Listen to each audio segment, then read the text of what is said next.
ಇದೇ ಕ್ರೈಮ್ ಅಂದರೆ ಕಾರ್ಯಕ್ರಮಕ್ಕೆ ಸ್ವಾಗತ. ನಾನು ಉಮರ್ ಫಾರೂಕ್. ನಮ್ಮ ರಾಜ್ಯದ ಪ್ರಭಾವಿ ಸಚಿವ ಮುಸ್ಲಿಂ ಸಮುದಾಯದ ಅನಭಿಷಿಕ್ತ ಅಧಿಪತಿ ಜಮೀರ್ ಅಹಮದ್ ಖಾನ್ ಅವರ ಮನೆಯಲ್ಲೇ ಇತ್ತೀಚೆಗೆ ಕಳ್ಳತನ ನಡೆದಿತ್ತು. ಅವರ ತಾಯಿಯ ಚಿನ್ನಾಭರಣವನ್ನು ಖದೀಮರು ಹಂತ ಹಂತವಾಗಿ ಎಗರಿಸ್ತಾ ಹೋದರು. ಆಗ ಖುದ್ದು ಮಿನಿಸ್ಟರ್ ಜಮೀರ್ ಅಹಮದ್ ಅವರ ತಾಯಿನೇ ಪೊಲೀಸ್ ಸ್ಟೇಷನ್ಗೆ ಹೋಗಿ ಕಂಪ್ಲೇಂಟನ್ನು ಕೊಟ್ಟಿದ್ದರು. ಪೊಲೀಸ್ ತನಿಖೆ ಸಂದರ್ಭದಲ್ಲಿ ದೂರದ ಸಂಬಂಧಿಕರೇ ಕಳ್ಳತನ ಮಾಡಿದ್ದಾರೆ ಅನ್ನೋ ವಿಚಾರ ಗೊತ್ತಾಗಿದೆ. ಈ ಖದೀಮರು ಕದ್ದ ಮಾಲ್ ಸಮೇತ ಇದೀಗ ತಗಲಾಕೊಂಡಿದ್ದಾರೆ. ಹಾಗಾದರೆ ಜಮೀರ್ ಮನೆಗೆ ಕಣ್ಣ ಹಾಕಿದ ಖದೀಮರು ಸಿಕ್ಕಾಕ್ಕೊಂಡಿದ್ದು ಹೇಗೆ, ಕದ್ದ ಮಾಲು ಎಷ್ಟು, ಇದೆಲ್ಲವನ್ನು ಈ ವಿಡಿಯೋದಲ್ಲಿ ಡೀಟೇಲ್ ಆಗಿ ನೋಡ್ತಾ ಹೋಗೋಣ. ಆದರೆ ಅದಕ್ಕೂ ಮೊದಲು ನೀವಿನ್ನೂ ನಮ್ಮ ಚಾನಲನ್ನು ಸಬ್ಸ್ಕ್ರೈಬ್ ಮಾಡಿಲ್ಲ ಅಂದರೆ ದಯವಿಟ್ಟು ಸಬ್ಸ್ಕ್ರೈಬ್ ಮಾಡಿಕೊಳ್ಳಿ. ಹಾಗೆ ಈ ವಿಡಿಯೋವನ್ನು ಕಡೇ ತನಕ ಮಿಸ್ ಮಾಡದೆ ನೋಡಿ.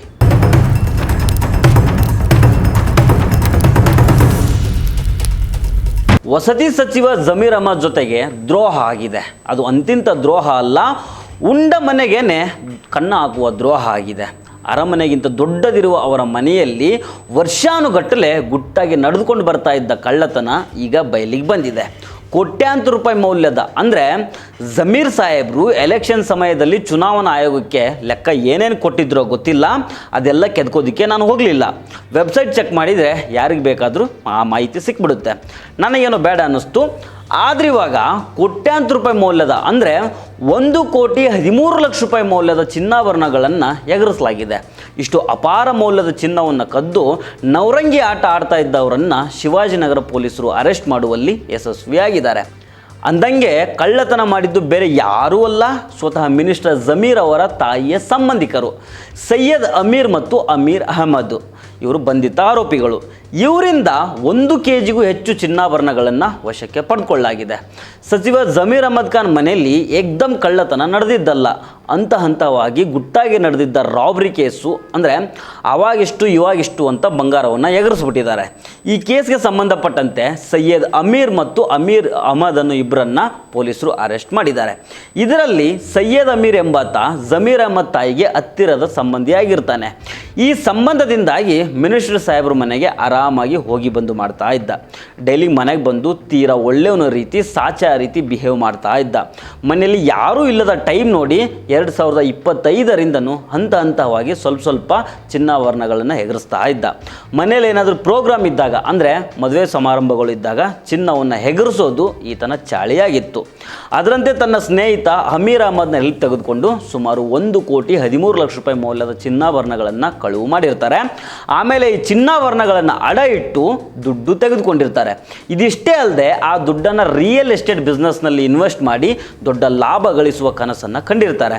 ಅಂದಂಗೆ ಈ ಖದೀಮರು ಟ್ರಾವೆಲ್ ಬಿಸ್ನೆಸ್ ಕೂಡ ಮಾಡ್ತಾ ಇದ್ರು. ಆದರೆ ಕೋವಿಡ್ ಬಂದಮೇಲೆ ಈ ಬಿಸ್ನೆಸ್ನಲ್ಲಿ ಯದ್ವಾ ಲಾಸ್ ಆಗಿರುತ್ತೆ. ಹೀಗಾಗಿ ಲಾಸ್ ಆಗಿರೋ ದುಡ್ಡನ್ನು ರಿಕವರಿ ಮಾಡ್ಕೊಳ್ಬೇಕು ಮತ್ತು ಮಾಡ್ಕೊಂಡಿರೋ ಸಾಲವನ್ನು ತೀರಿಸಬೇಕು. ಹೀಗಾಗಿ ದುಡ್ಡಿನ ಅಪಾಪಿಗೆ ಸಿಕ್ಕಾಕೊಂಡಿರ್ತಾರೆ. ಎಲ್ಲೂ ಫೈನಾನ್ಸ್ ಮತ್ತು ಸಾಲ ಸಿಗದೇ ಇದ್ದಾಗ ಕೊನೆಗೆ ಜಮೀರ್ ಮನೆ ಮೇಲೇ ಕಣ್ಣಾಕ್ತಾರೆ. ಕಳೆದ 1-2 ವರ್ಷದಿಂದ ಸ್ಟೆಪ್ ಬೈ ಸ್ಟೆಪ್ ಇಷ್ಟು ಅಷ್ಟು ಅಂತ ಜಮೀರ್ ತಾಯಿಯ ಬಂಗಾರವನ್ನು ಎಗರಿಸ್ತಾ ಬರ್ತಾರೆ. ಕಳ್ಳತನ ಆದಮೇಲೆ ಆರೋಪಿಗಳ ನಡವಳಿಕೆ ಬದಲಾಗಿದ್ದು ಪೊಲೀಸರಿಗೆ ಮಹತ್ವದ ಕ್ಲೂ ಕೊಟ್ಟಿರುತ್ತೆ. ಆಗಾಗ ಜಮೀರ್ ಮನೆಗೆ ಬರ್ತಾ ಇದ್ದ ಇವರು ಕಳ್ಳತನ ಆದಮೇಲೆ ಆ ಮನೆಗೆ ಬರೋದನ್ನೇ ಸ್ಟಾಪ್ ಮಾಡಿರ್ತಾರೆ. ಜಮೀರ್ ಅಹಮದ್ ತಾಯಿ ಫೋನ್ ಮಾಡಿದರೂ ರಿಸೀವ್ ಮಾಡ್ತಾ ಇರಲಿಲ್ಲ. ಯಾವಾಗ ಇವರ ಮೊಬೈಲ್ ಸ್ವಿಚ್ ಆಫ್ ಆಗುತ್ತೋ ಆಗ ಪೊಲೀಸರಿಗೆ ಇವರೇ ಕಳ್ಳರು ಅನ್ನೋದು ಪೊಲೀಸರಿಗೆ ಕನ್ಫರ್ಮ್ ಆಗುತ್ತೆ. ಸದ್ಯ ಇಬ್ಬರನ್ನು ಪೊಲೀಸರು ಅರೆಸ್ಟ್ ಮಾಡಿದ್ದಾರೆ. ಅರೆಸ್ಟ್ ಮಾಡಿ ವಿಚಾರಣೆ ನಡೆಸುವಾಗ ತಮ್ಮ ಹಳೆ ಪುರಾಣವನ್ನು ಬಿಚ್ಚಿಟ್ಟಿದ್ದಾರೆ. ಸದ್ಯ ಬಂಧಿತರಿಂದ ಒಟ್ಟು 750 ಗ್ರಾಮ್ ಚಿನ್ನಾಭರಣಗಳನ್ನು ಪೊಲೀಸರು ವಶಪಡಿಸಿಕೊಂಡಿದ್ದಾರೆ. ಒಟ್ಟಿನಲ್ಲಿ ನಂಬಿಕಸ್ಥರೇ ಬಂದು ಇಲ್ಲಿ ಬತ್ತಿ ಇಟ್ಟಿದ್ದಾರೆ. ಶಿವಾಜಿನಗರ ಪೊಲೀಸ್ ಸ್ಟೇಷನ್ನಲ್ಲಿ ಈ ಬಗ್ಗೆ ಪ್ರಕರಣ ದಾಖಲಾಗಿದೆ. ಇದಿಷ್ಟು ಈ ಕೇಸ್ ಬಗ್ಗೆ ಸಿಕ್ಕಿರೋ ಮಾಹಿತಿ.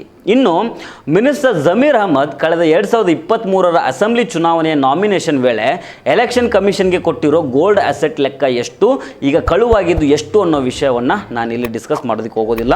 ಅದನ್ನೆಲ್ಲ ನಿಮ್ಮ ವಿವೇಚನೆಗೆ ಬಿಡ್ತಾ ಇದ್ದೀನಿ. ಸೊ ಫ್ರೆಂಡ್ಸ್, ಇದು ಇವತ್ತಿನ ಇದೇ ಕ್ರೈಮ್ ಅಂದರೆ ಕಾರ್ಯಕ್ರಮ. ಮತ್ತೆ ಭೇಟಿ ಆಗ್ತಿರೋಣ. ನಮಸ್ಕಾರ.